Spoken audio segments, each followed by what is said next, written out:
Andrew Woods from Curtin University and conference chair of SD&A will do a standby presentation regarding the HIVE visualization facility at the Curtin University. Thank you, Andrew.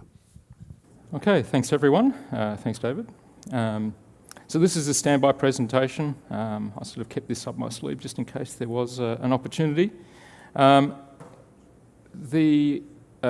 HIVE is the visualisation facility established at Curtin University. I manage that facility, and it includes some stereoscopic systems and some stereoscopic projects. So I'd like to take an opportunity now to explain that system. The HIVE stands for the Hub for Immersive Visualisation and eResearch. You've got to have an acronym with a couple of vowels in it, so it's a good name, but it does have a meaningful purpose as well. Immersion, visualisation and research. It was established in November 2013, so we've just clocked up 2 years of operating the facility, and we support all 4 faculties of the university, so quite a broad range of disciplines: humanities, science and engineering, health sciences, and also business.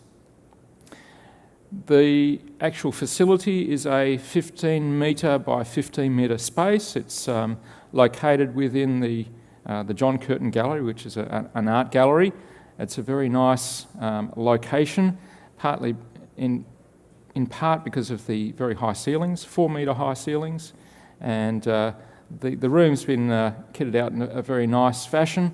We've got 4 large-scale displays in the space, which is very unique. The 4 displays, and I'll go through them in a little bit more detail as we move around the room. Sort of in the 4 corners of the room, this is a 360-degree panorama stretched out. So we've got the tile display, the cylinder, a display we're calling the Wedge, and also the dome. You'll notice we're very inventive with our names. The tile display is a 24 megapixel display and consists of 12 55-inch LCD panels. They're media wall grade panels, so they've got very narrow bezels. Nevertheless, you still can see a bit of a join between each of the panels, and that's driven from a single PC with dual AMD graphics cards. Being able to drive it with a single PC provides a great flexibility in terms of the range of software we can run. The cylinder is a 3 metre high, 180-degree field of view display with an 8 metre diameter. It's a very good display for collaborative visualisation. It runs from 3 projection design projectors using warp blend units to get a uniform geometry across the display. We have active stereo support using Volfoni 3D glasses, and we can comfortably fit 15, 20, maybe 25 people at a stretch, all wearing 3D glasses and all getting a very good experience of the environment or the content that's being displayed on the screen. Our platform of choice, as Marquette University just mentioned earlier, is Unity 3D, and that supports all 4 of our displays. The Wedge is essentially 2 walls of a cave, 2 rear projected panels. I think it's it must be about 3.5 metre diagonal, and full HD, active stereo support. On this particular system, we've got some expand RF shutter glasses, and we mainly see this display being used for scientific visualisation purposes. The dome is a 4 metre diameter half dome. It's a fiberglass structure. There's a projector up the top with a fisheye lens, and that throws around a 3 megapixel projector, but once you throw it across the display, you've probably got anywhere between 1.5 and 2 megapixels available on the display surface. So the advantage of that particular display is it fills the entire peripheral and primary field of view of the observer, and provides a very immersive experience. So 360-degree panoramas, either stills or video, or even VR content as well. So obviously VR is gaining a lot of popularity at the moment. Part of the limitation of VR is that it's a single display. Most people think that VR is limited because it's a single person display. But in fact, that's just one way of displaying virtual reality, a head-mounted display. Whereas with these other displays, particularly the cylinder and the dome, we're able to show VR content to a bigger audience. On these systems, we have a range of interaction devices or input devices. On the cylinder, we've got a 6-camera infrared tracking system, either for head tracking or controller tracking, or even full body motion tracking. We've got a Connect 1 and 2 fitted to the system. We use a 6 degree of freedom mouse called a space mouse.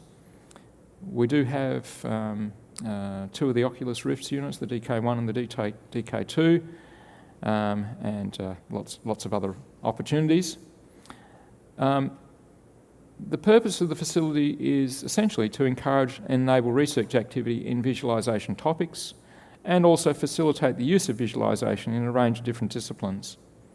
So we do that by supporting research projects, running workshops and seminars, engagement sessions, tours, events, promotional activities. It's a very good showcasing tool for the work that goes on at the university. And although the space is dominated by the displays, it's not about the displays. They're just a canvas, and really it's about the projects and the researchers that conduct that work.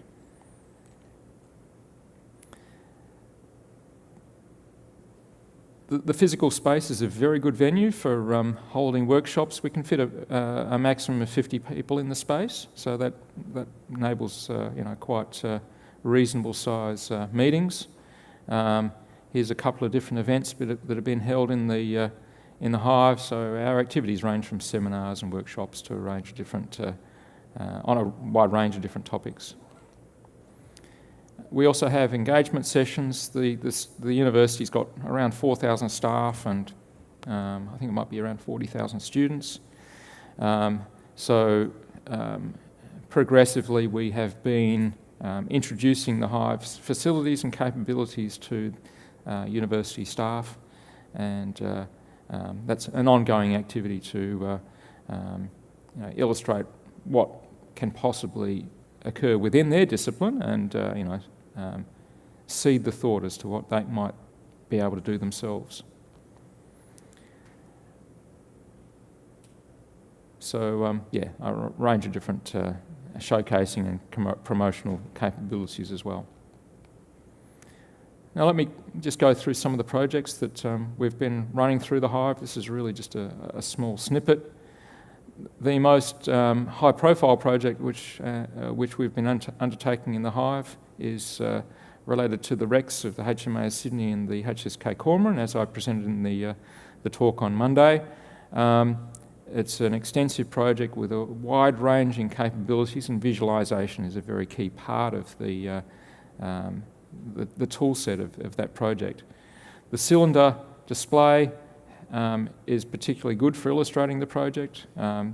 This is not the Sydney, it's some of the earlier work that we were conducting leading up to the expedition, but it's a Navy ship that we conducted some experimental 3D reconstruction on, and the cylinder display allows us to show that project in a very, very vivid and realistic way.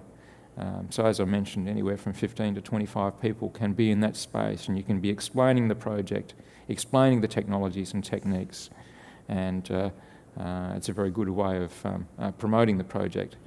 So 3D reconstruction is a very core capability which we've been developing in the Hive, and we're rolling that into quite a few different projects. Some other projects include supply chain safety training. In this kind of environment, you can both establish, well, you can provide training for people to teach them the appropriate protocols and techniques they should apply when they're in an industrial situation. This is a container terminal, and if you walk in the wrong places, you might get squashed by a big container. But it's not only just training, but it's also about evaluation or testing as well.